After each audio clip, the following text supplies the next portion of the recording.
Hello, kidney warriors. James here from Dadvice TV, your online kidney health coach. And this is Dadvice TV Live.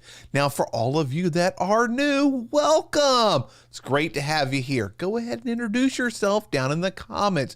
We have a great community here at Dadvice TV that's very positive, supportive, and helpful. And for those that are new, let me quickly introduce myself. My name's James.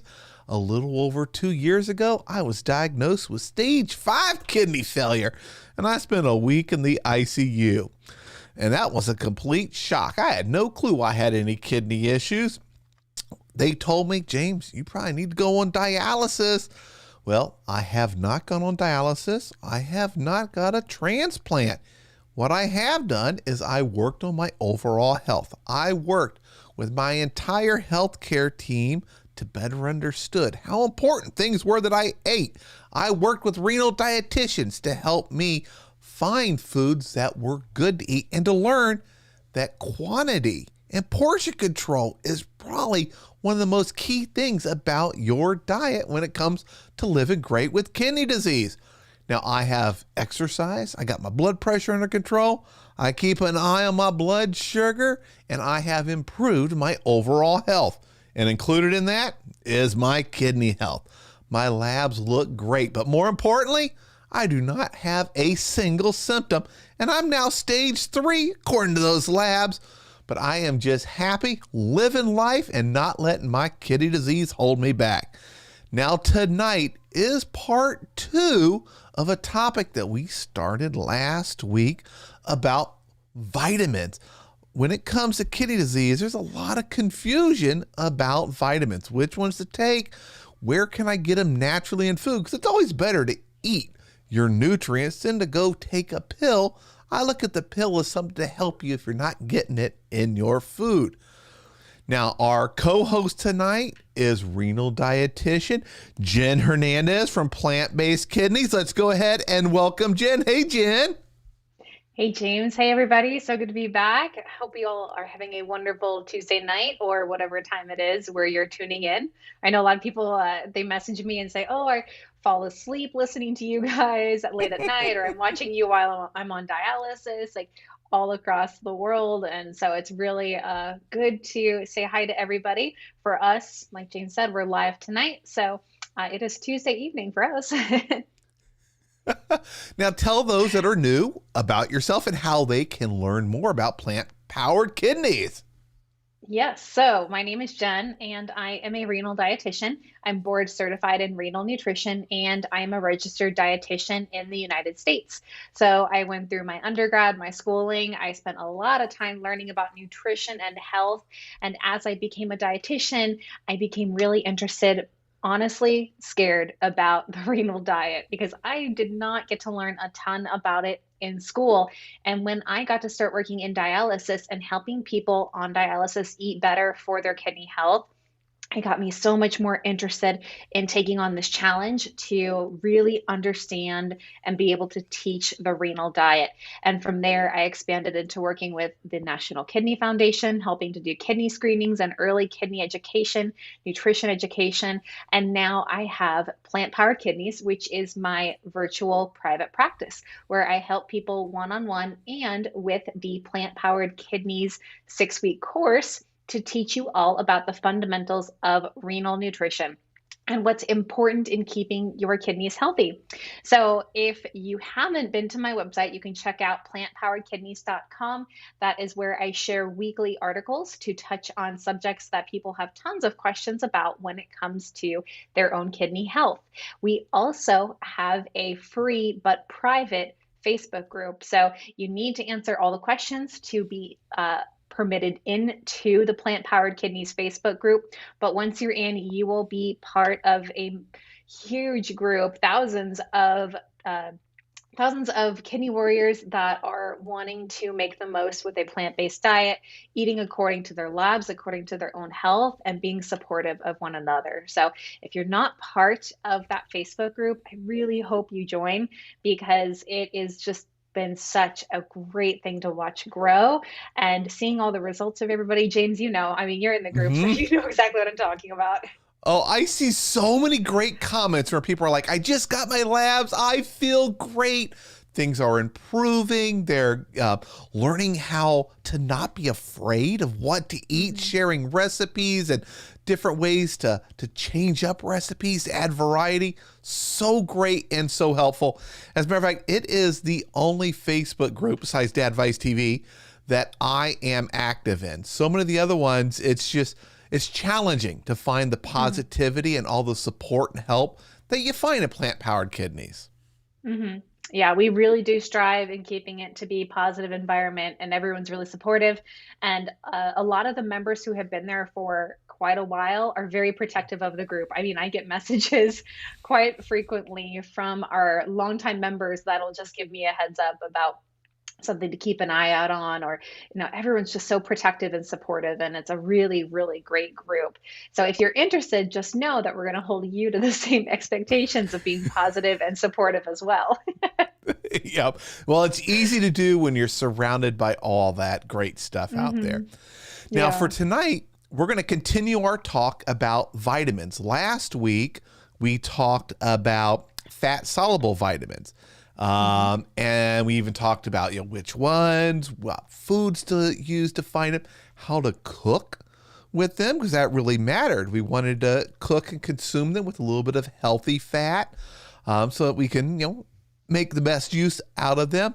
But today we're going to be talking about the other type of vitamins, water soluble. And what exactly is the difference between fat soluble and water soluble?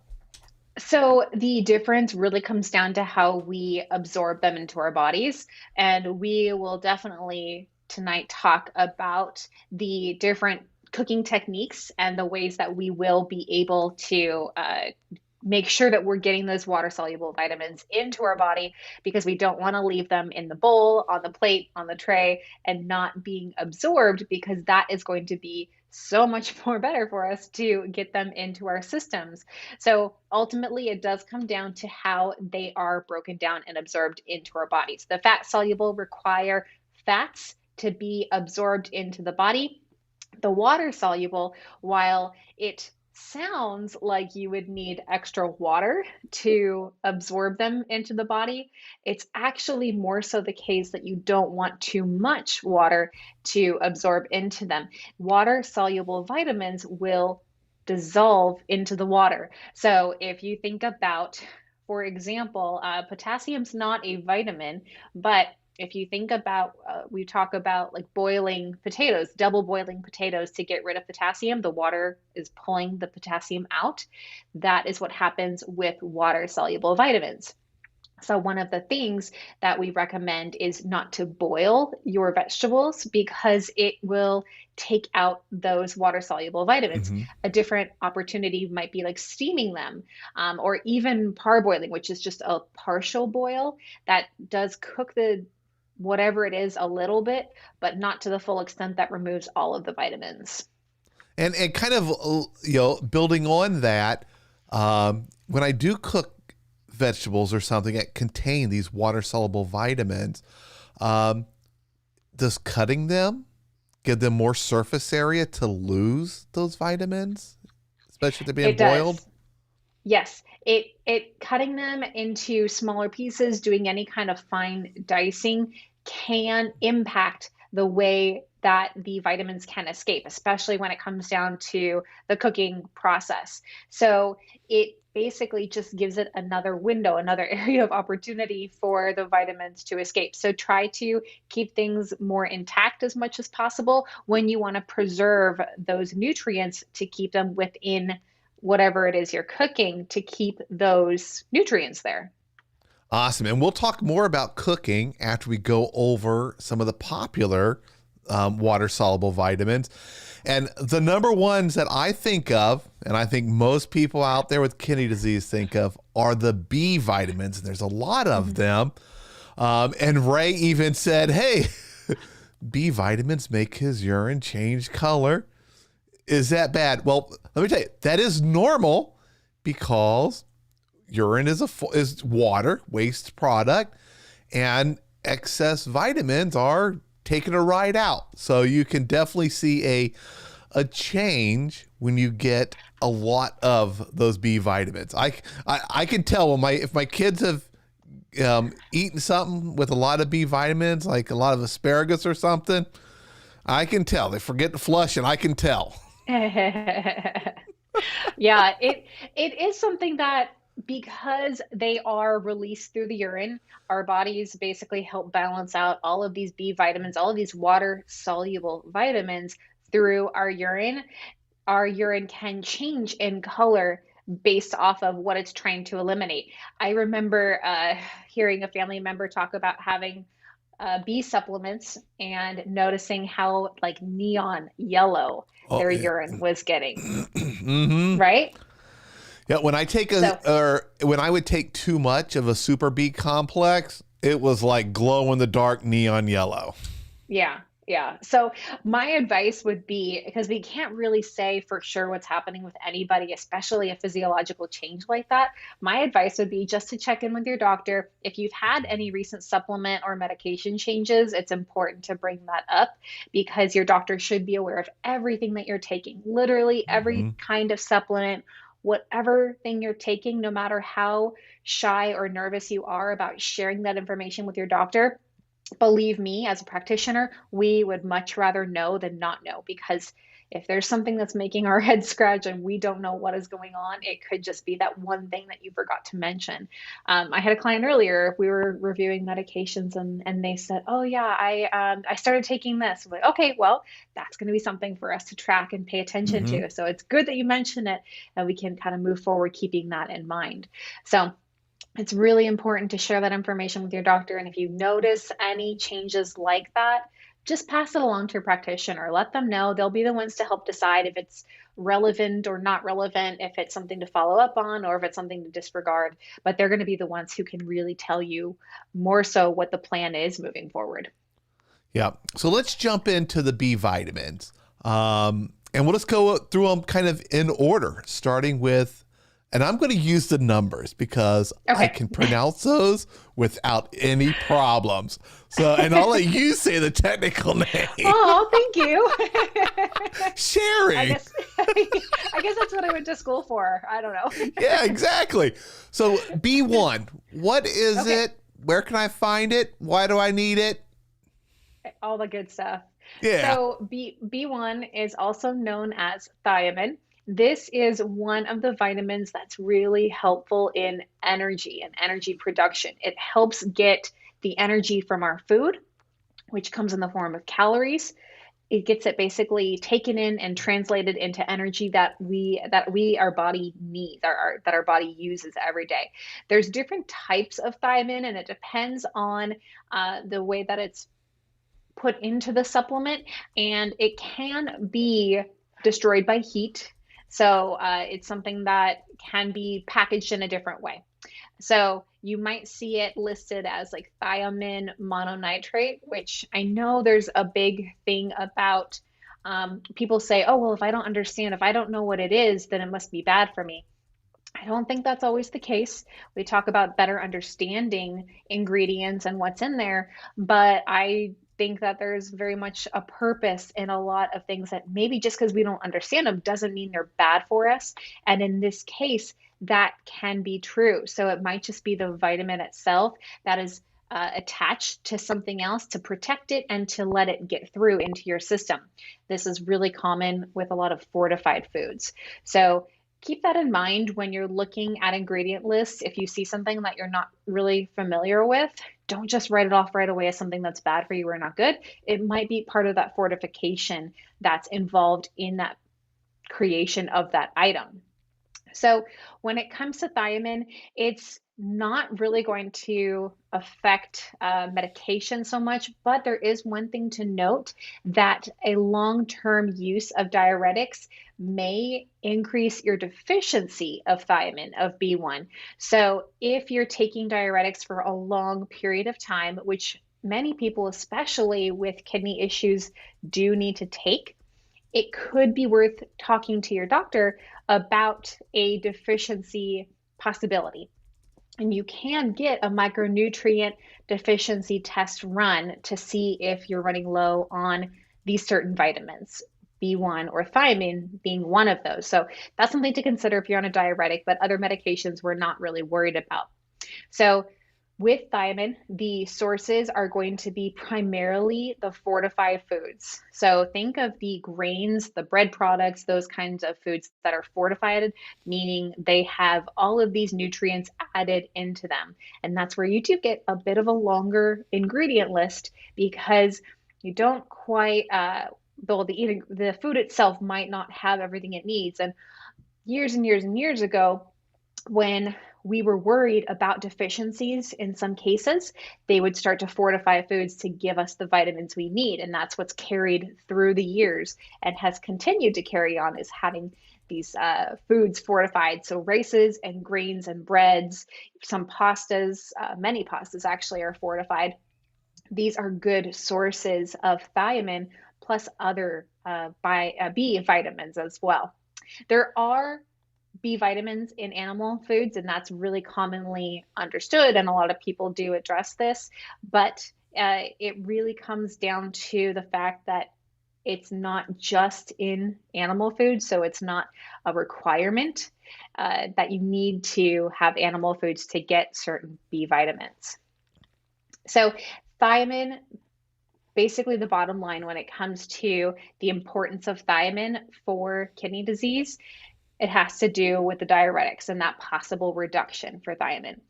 Other than that, it's not an issue. It's not anything that you need to, run out and get supplements for, because again, a lot of the products that we have are already fortified in it. Yeah, awesome. And I've never been instructed by my doctor that I need B1. We will get to the ones that I had to get because I had anemia.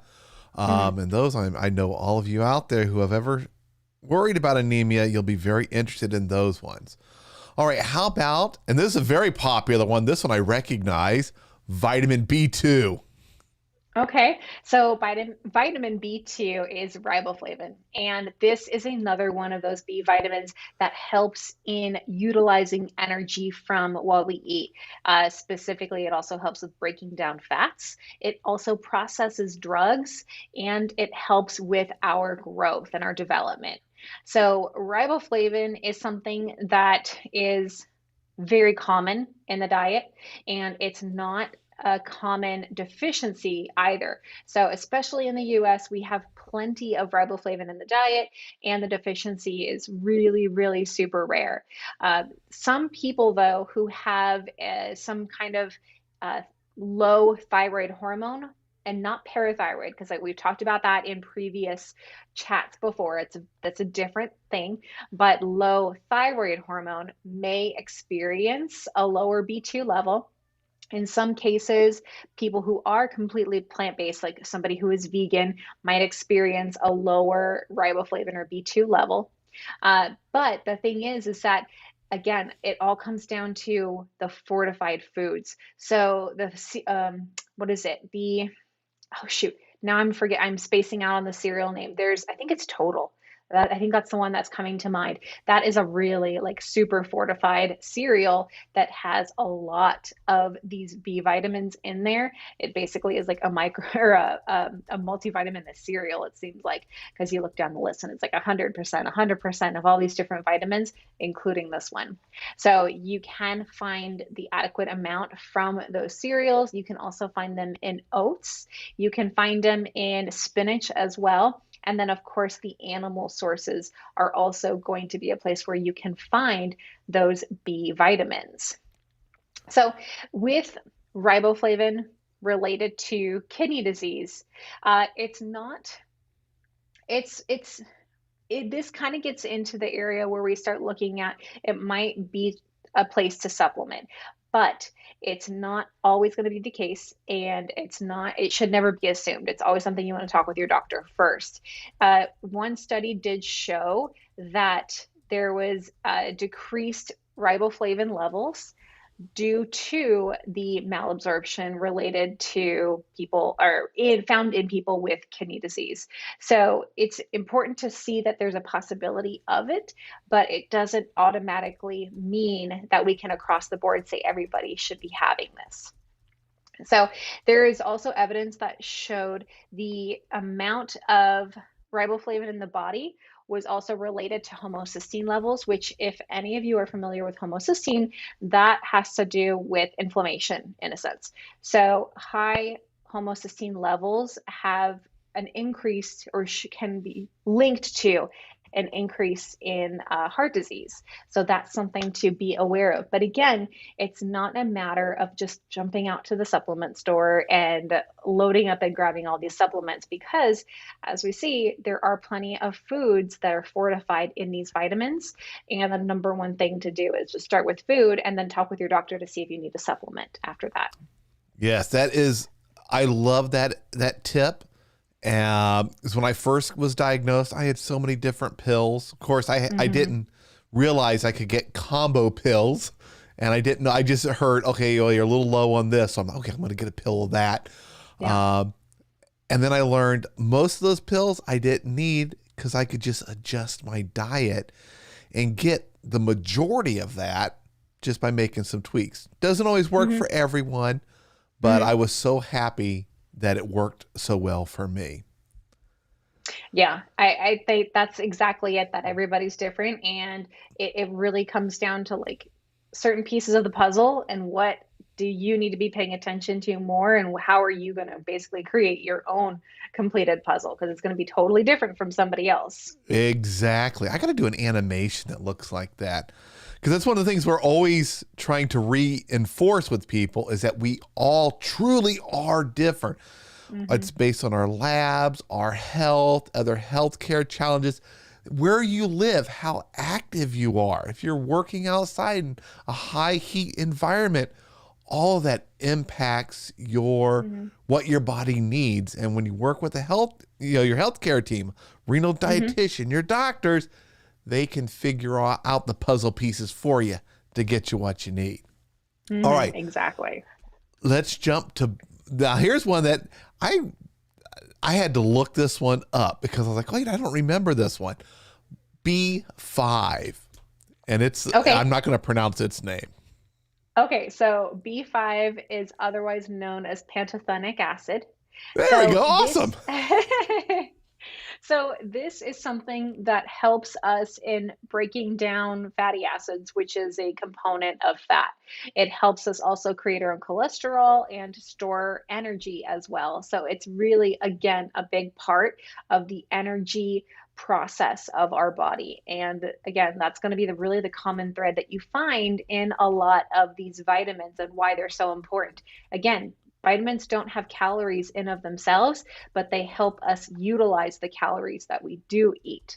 So this is something that is not, let me see how I want to say this. It's not really a concern as far as taking too much. There's no what's called tolerable upper level intake guidelines for this. There are that's a hard thing to say, tolerable upper level intake for certain vitamins. But in this case, what we do see is that taking more than 10 grams a day of pantothenic acid specifically can possibly lead to some GI distress and even diarrhea because of such a high amount. But that's really what happens when you have a higher intake of it. So again, not the situation where more is better. So something to keep in mind with any kind of these vitamins, that it's really about the balancing. And if some is good, more is better, not the case.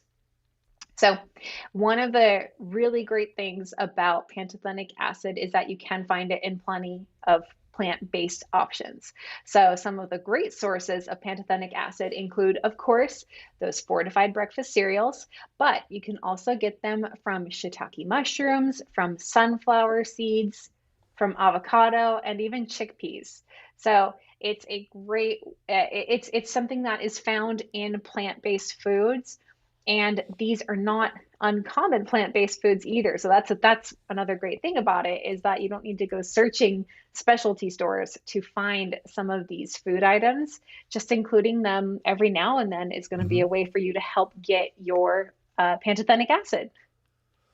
Awesome. Now, what about B6? Oh, and I was glad to hear that mushroom was in there. And for those of you that remember, I did make some of those mushrooms, but I sat around too long. They were awful, or they weren't awful. They just weren't great.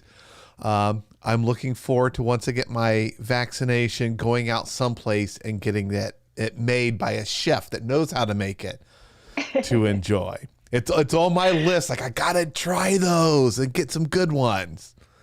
Oh yeah, I'm so excited. I have some in my fridge right now that I've already earmarked for some red wine glazed mushrooms and polenta.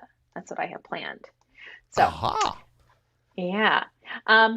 Okay, so the one thing I did want to mention about pantothenic acid before we move on is that it can help possibly with high triglyceride levels. And that's something to consider when it comes to the supplementing, but you want to talk with the doctor about it because it might not be just supplementing with the pantothenic acid. For one, it could be first starting with making sure that you're just getting some from your food, but then it could go into this more umbrella of the B complex, which we talk about, and we'll probably talk about a little bit more tonight too. Mm-hmm. But I just wanted to touch on that, how that could be related to kidneys because it's so common for people with CKD to have some triglyceride imbalances.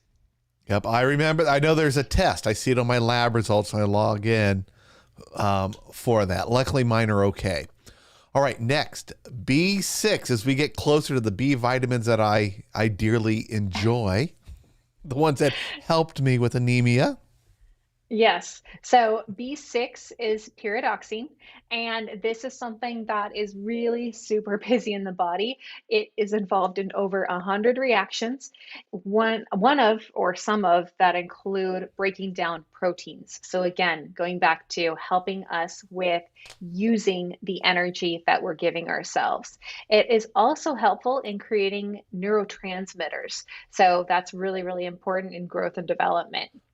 It is important in maintaining normal homocysteine levels. And again, the high homocysteine levels related to inflammation and also can show an increased risk of coronary artery disease, heart attack, and stroke. So it helps with keeping those levels balanced.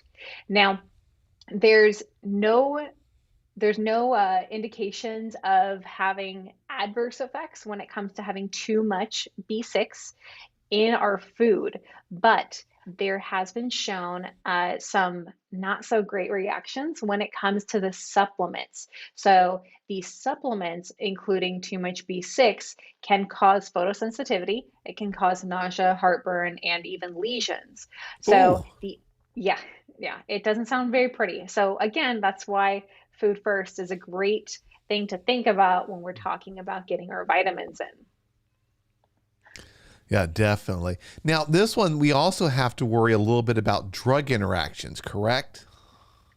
Yes. So there are some drugs that can be affected by pyridoxine. So one of them is cycloserine, which is for tubercular sclerosis. Oh my gosh, See, I'm letting tuberculosis. you say all the hard words. I'm just sticking with these Thanks. B7, B12, bingo.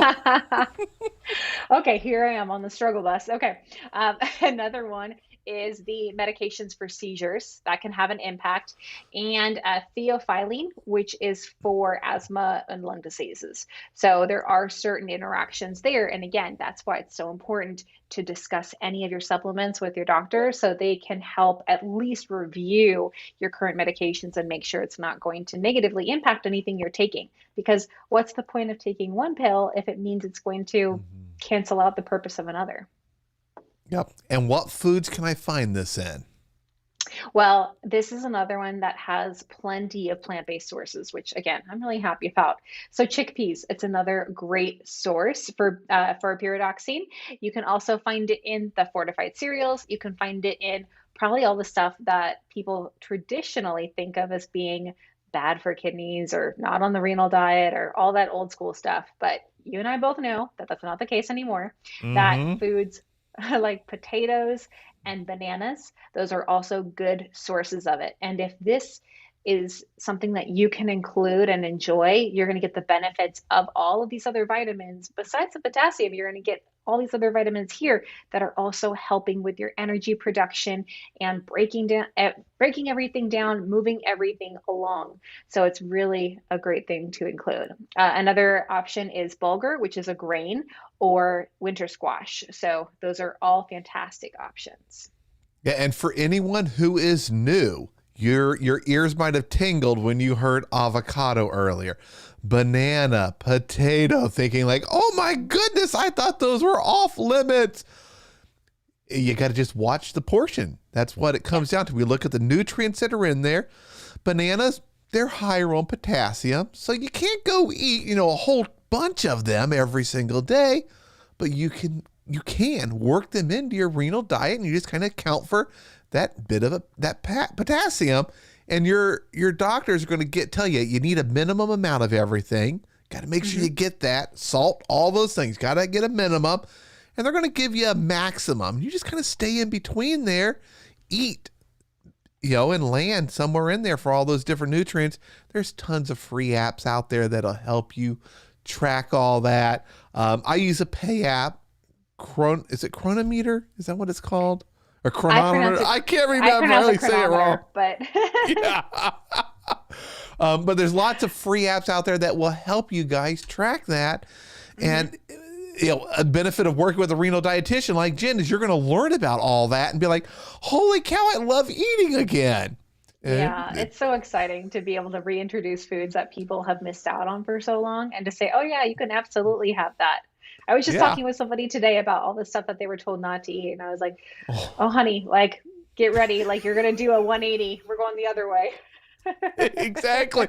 It's so liberating when you finally realize you got to look at the nutrients that are in there. And that's how you determine what you eat. Not just because it's called a banana you can't have. I've actually had 2 bananas in the last week as part of my breakfast. It's been great. All right. Next B vitamin is B7. And this is a common one. I recognize this one. Yes. So B7 is also known as biotin, and it helps with all of our macronutrients. So it's really, really important. It helps our processing fats, carbohydrates, and proteins. So the interesting thing about it is that it actually helps with our gene regulation and expressions, like DNA. It's there, and it's really fascinating that they're looking at how it's connected to even neurological disorders and what kind of role that would play in there. So there's a lot of things that people think of with biotin when it comes to treatments for their skin, their hair, their nails, but there's not too much evidence yet that actually shows supplementing or including more of this is actually going to help with hair, skin, and nails. So it is something that is not seen as being risky or having too much, that tolerable upper level. So take in mind, take that for what you will, but just know that taking the larger amounts of a biotin supplement can affect your lab results, and that includes your vitamin D level. So if you take a biotin supplement, make sure you talk with your doctor. Again, let them know and discuss how that may impact your own lab results. And there is a interaction with biotin and medication for epilepsy again. So something to be aware of when it comes to supplementing with biotin. Now, the sources of biotin are going to be, yes, in some animals, but also in plant products as well. So those sunflower seeds that I mentioned earlier are another source for this B vitamin. You can also find them in almonds, as well as broccoli and oatmeal, and even sweet potatoes. Again, something that people think of that's not allowed on the renal diet, but has a lot of great nutrition. And if you want it to fit in, there's a way to fit it in. And I love, I have broccoli practically every single day, and usually almonds, I get them, the really thin slice ones, mix them into a salad, mix them into stir fry, all sorts of stuff. They give it a crunch. Even if I'm mixing in some kind of a sauce, it sticks to them and just gives me some other textures into my food. So Yeah. I eat almost everything you just said on that list. I just had a really good snack of these lemon coated almonds for a nice little mid-afternoon snack. It's like lemon meringue with almonds, and it was so good. And sometimes we think of like chocolate covered almonds being the only kind of sweet snack, but there's a lot of other non-chocolate ones that are really good too. And almonds are a great source of energy, and just a couple will do the trick. Just keep in mind if you have kidney stones and you need to be aware of oxalates, that different, or well, in general, nuts and seeds are something to be careful of. But for CKD in general, almonds and nuts can definitely fit into the renal diet. Yep. And I like them. They got fiber in them. All right. Yes. Now we're getting to it's funny, as the B vitamins, the numbers get up, they seem to get more powerful and more helpful. It's kind of what it looks like from my point of view. Yeah. I mean, I do think that some of them get talked about a lot more, and they all are very, very important. But for some reason, there's just certain ones that get found and really highlighted. Yep. So here's one of my favorites, B9. So B9 is also known as folate, and many people are familiar with folate because it is really, really important in the growing stages during pregnancy and when you're young. It also helps with creating red and white blood cells. So we know red blood cells for thinking of anemia, and white blood cells we know for thinking of fighting infection. So it's a really important part of that. The deficiencies used to happen more frequently. They're not seen anymore because of a lot of those fortified foods that we now find in the grocery store. So many of them have folic acid because they wanted to prevent the risks of those deficiencies, which are those neural tube defects and other infant deficiency related issues. I'll say that. But now we're not seeing so much of an issue. There is a deficiency related to folate, specifically called megaloblastic anemia. And that is something when the red blood cells are abnormally larger. So think of mega as in big. So the big red blood cells. And this can also be caused by a deficiency in B12, which we will be getting to. So oftentimes there is a combo therapy that is recommended when it comes to anemia that includes both folate and B12. Mm-hmm. But it's important to know that there are supplements that can go upwards over 1,000 micrograms per day, which is the recommended or the tolerable upper level intake. So it's important to know that finding something that's higher than that might not be necessary, but it really comes down to your practitioner and what your lab results are. It may be something that you need more of, but it also may not be. It really depends on other factors related to your labs. And what about foods for folate? Yes, isn't that the best part? Oh yeah, and So, as a matter of fact, I think I'm looking at the list of some of them.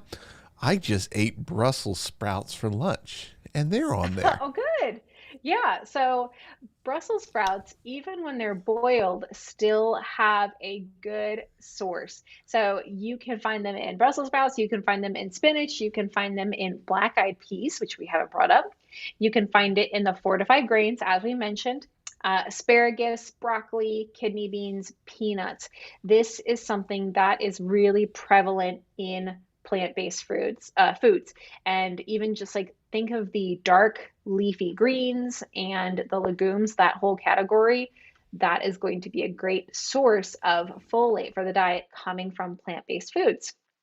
There is some research that also shows that folic acid is an effective treatment in reducing the risk of cardiovascular disease in patients with kidney disease. And this goes back to connecting with those high homocysteine levels, indicating the higher risk factor for CVD or cardiovascular disease. So taking a folic acid supplement or taking folate may be recommended to you. This is not something to just jump right on though, because there are other studies that show that it doesn't reduce the risk of cardiovascular disease. So you want to talk with your practitioner to see if it's something that you should be taking, or if it's something that doesn't, that wouldn't pertain to you, or that wouldn't be beneficial in this case, because there are medications that that are affected by folate, which includes methotrexate, which is a medication for cancer and autoimmune diseases, the epileptic medications, and the sulfasalazine, which is for ulcerative colitis. So those are some of the medications that can be impacted by folate, which is why you don't just want to jump right on the supplement bandwagon right away. Yep. And our last of the B's at the very top there, B12. Yes, B12 is otherwise less commonly, I think, because everyone thinks of B12, but also known as cobalamin. And this is the vitamin that helps in making red blood cells and helps with our DNA as well as neurological functions. So this is something that actually needs to be broken down and changed. We've talked about some of the other vitamin forms and how you will, for vitamin D, for vitamin A, you'll take it in a different way and then it gets changed. This is also one of those vitamins. So it turns into a substance called intrinsic factor once it gets broken down in the body, and that way it's absorbed. And some people don't need to produce intrinsic factor and need to consume this free form of vitamin B12 in order to get enough of that. And it's this organic substance that helps us with these roles that B12 plays in the body.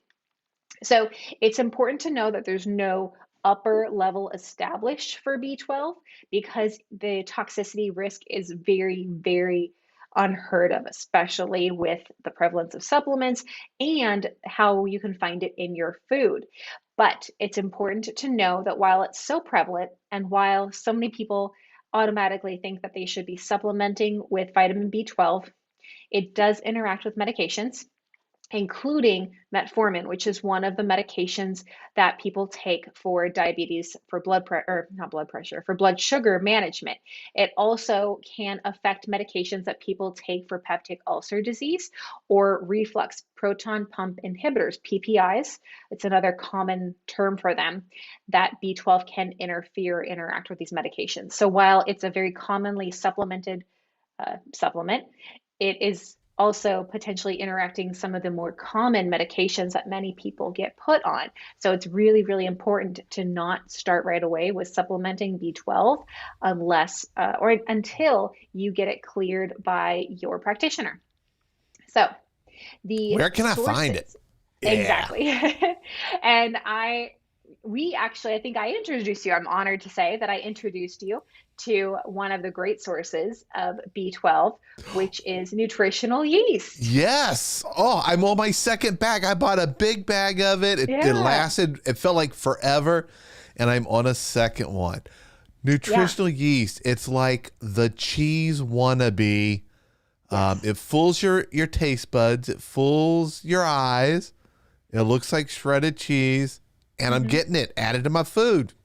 Yep. And a little goes a long way. Just a couple tablespoons will get you your B12 needs for the day. So it's not like you need to be taking a ton of it in. And I mean, James is totally right. Just one bag can cover you for quite a while. So it's something that you can get and you can use so versatilely that it's really, really easy to use and incorporate on a day-to-day basis. We just had a tofu curry fried rice last night, and I used about a quarter cup, which for a recipe, a quarter cup is probably about where it's going to be at. And then for that, it turns into about a tablespoon per serving, which is already right there, half of the B12 need for the day. Other sources are going to be the fortified foods, and more commonly, that's where it's going to come from the animal products. So the reason that B12 is seen as being so important for kidney disease is that there is a higher risk or higher prevalence, really, of people with CKD having a vitamin B12 deficiency. And there are studies that show that the B12 supplementation can reduce those homocysteine levels, again, that risk factor for cardiovascular disease. Um, but it's also important to know that the best sources, the most reliable or highest sources come from animal foods. So if this is something where you need to restrict your protein, or if you're doing an entirely plant-based diet, like something that I talk with a lot of people about at Plant Powered Kidneys, it might be part of your supplement regimen, whether it is a B12 or a B complex. That will really depend on you and your practitioner. But you want to make sure that you get your levels tested to see how that relates to any signs or symptoms of anemia that you might have, because that is one of the most common uh, I'll say side effects of CKD, or that's what happens because the kidneys are a really big part in creating red blood cells. Yep. Now let's shift from B to vitamin C, and then we'll get into some more cooking tips. Yeah, vitamin C has become really, really interesting to me for a little bit now because I've known that vitamin C is something to be really aware of when it comes to people on dialysis. Many people think of vitamin C as this immune rock star that is supposed to protect us from everything. For the record, there's no such thing as an immune booster. There are immune supporters, which vitamin C does support your immune system, but it doesn't boost it. I think You it's know, like a you're rocket or breaking something. you're popping the bubble of all those marketing people that are selling so many unnecessary supplements to Oh, people. yeah.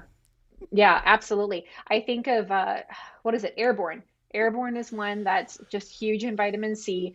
And in some cases, it's not going to be a good idea to take because even though vitamin C, it's known as an antioxidant and it's really helpful for wound healing, for collagen, and it does help with iron absorption. The supplemental vitamin C is not always the best thing, especially when it comes to chronic kidney disease.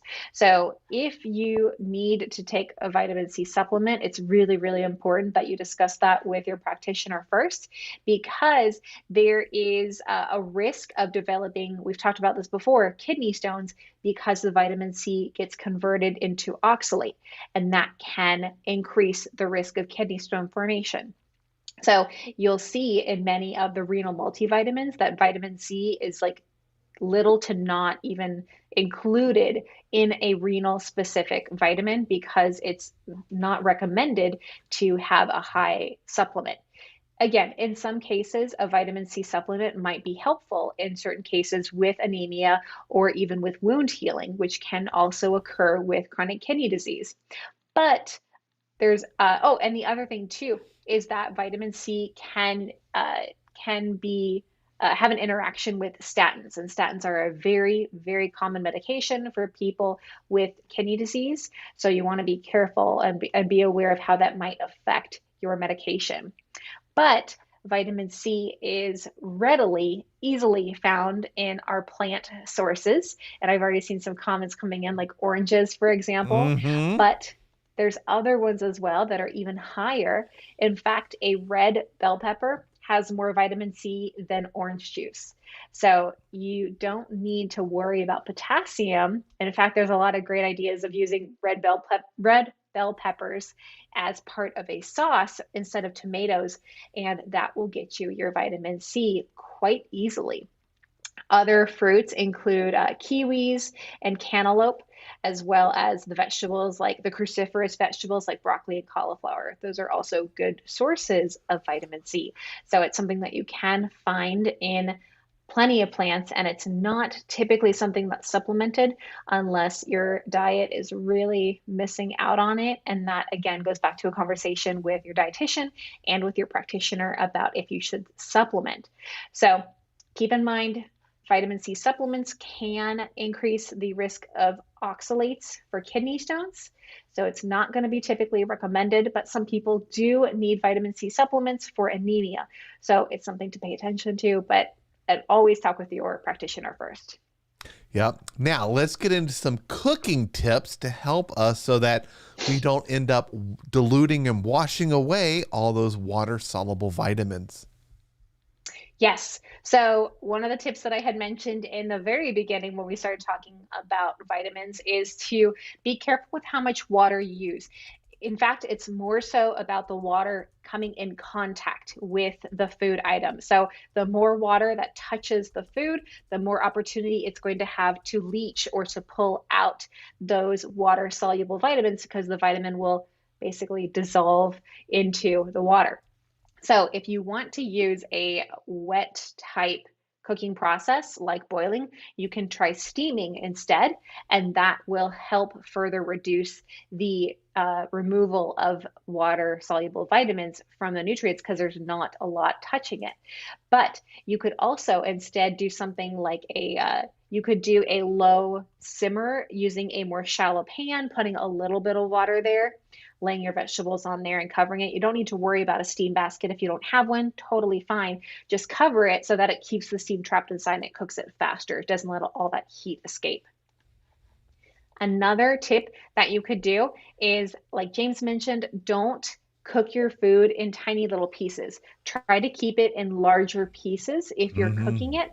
That way it doesn't give it more surface volume that will allow the nutrients to escape. Again, every time you're cutting into it, you're creating another surface area that the vitamins can get pulled from. Yep. And one of the things I like to do is, especially broccoli or cauliflower, I just cut it into big chunks or break it. And I actually cook them in my rice cooker, which just steams them. They're not getting boiled. They're getting steamed, and they get so soft. I add a little bit of pepper, a little bit of lemon to them. Boom. A great side dish. I had that at lunch with my Brussels sprouts. Oh, yeah. It was delicious. All three of those, cauliflower, broccoli, Brussels sprouts, and it was delicious. Good. Yeah. Once you find some great easy tricks in learning how to cook vegetables, it just makes it so much more approachable and easier to do. And steaming vegetables is super, super easy. So if you're going to use that wet cooking method, again, anything that involves water or some kind of liquid, just try to limit, again, how much of it is touching the water. That way it'll help keep the vitamin inside of the inside of the food. Yeah, and Joyce mentions an Instapot. I know I have an Instapot. I bought one for my wife. I've never used it. Oh my gosh, really? We have a gigantic, we have a massive commercial rice cooker that makes soups and everything else. We got it, we used to have a restaurant. So we had this, used to eat all sorts of unhealthy things. It could melt so much cheese so fast. But I cook in it because I think it's very similar to an Instapot. I can just set it and I can tell it I want it to be ready at 4:45. It takes care of everything, and my food is ready. That's good. That's always good. And it's easy to clean. That's really good. I use my Instant Pot multiple times a week. Easy. It is just like, it's a godsend to me, really. So yeah, I think that probably because of multifunction, like you can cook rice in it and you can saute in it. When I did my fried rice the other day, I cooked the rice in there first, and then I cooked the veggies in there first, and then I cooked the tofu, and it was just all in one dish, and I just kind of threw it all together. It was so easy. So there's great ways that we can cook vegetables and make them really enjoyable without having to sacrifice or eliminate some of the nutrients involved. And sometimes I know people feel very oftentimes like eating vegetables is a hard thing to do. And James, you and I have talked about this. Like, it's just a matter of probably not finding the right recipe, probably not finding the right cooking spices technique or ingredients. Yes, exactly. So it's a matter of really kind of taking some time to play around with it or learn from somebody who can share that experience with you to help you understand that. So it really comes down to just practicing and learning really how is going to be the easiest for you, what's going to fit into your life. But another way that you can cook and keep the nutrients in is to do like a slow cooker method. So if you use a slow cooker, you're not doing too much or as much heat when you're cooking it at a lower temperature. And that will also protect the vitamins and prevent them from being damaged or prevent them from being lost. So you can do that lower temperature, longer cooking time to preserve those vitamins as well. So that would be another option of how you could cook in keeping the vitamins in the food. Wow. Look at this. We are at the top of the hour almost. Holy cow. Just to let you guys know, Jen and I were talking before the show. We're like, oh, I don't know. It's a lot of dry content. We got all those vitamins, the Bs. We might run out of time, or we might get done a little early, but no. Now, for people who would like to learn more about this and even more food options to find these, where can they go to get your blog? So you can go to, make sure get the right pointing video. Yeah, there we go. Yeah, you can go to plantpoweredkidneys.com. Every week I get a new article out for you guys and we cover it here on Dadvice, but you can always get a jump start on it by catching it before we talk on it or reading up on it afterwards as well. But just another way to get that information out there for you guys. And always love to see the comments that people leave on the blog and to, answer questions there or to give you guys more information. So feel free to comment on there as well. And I will do my best to keep up there. Yeah, and if you guys are watching on YouTube, there's a direct link to this blog article in the description, and it has way more information than what Jen and I talk about. So it's always great after the video, if you're like, hey, this is a topic I need to learn more about, go to plantpoweredkidneys.com. You'll see blog in the top menu. Click on it. You'll see whatever we just talked about. If you watch the live one, that's the latest blog post right there. You can also scroll through, you can search and find them. Lots of more information. So when we were talking about food sources, we were highlighting plant-based food sources. There's also non-plant-based sources listed in the blog. So if you're thinking, oh, I want some salmon, what's in it? It talks about it. It's in there. So Yes.